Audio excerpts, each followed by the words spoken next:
Dzień radosny, dzień wesoły, wyśpiewują już anioły.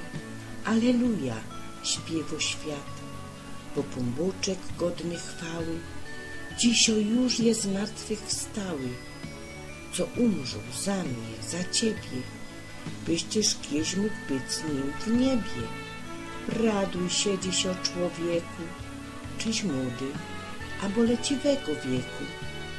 Alleluja, trąby grają, alleluja ogłaszają, dzwony dzwonią, bim bam bom, Jezus królem nam. Chciałam zabrać Jego ciało.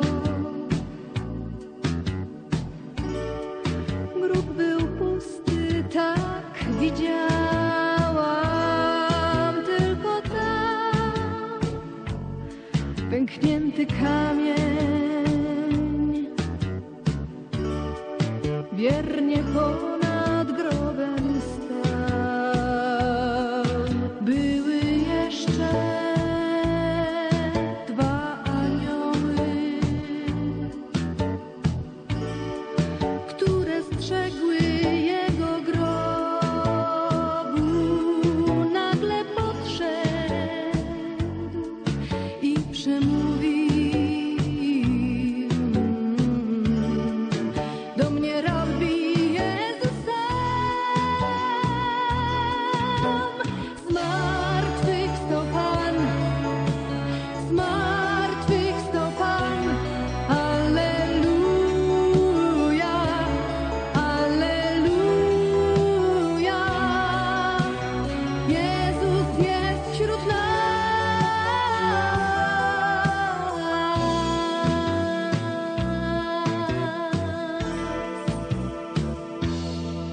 Wczoraj w naszym domu Jezus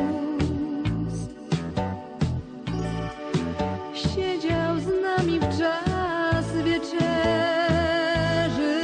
raz ostatni błogosławił. W trudną drogę posłał nas. Nie wierzyłem, Panie, wybacz, żem ran Twoich chciał dotykać. Już na zawsze będę wierny. Ufam Ci po wieczny czas.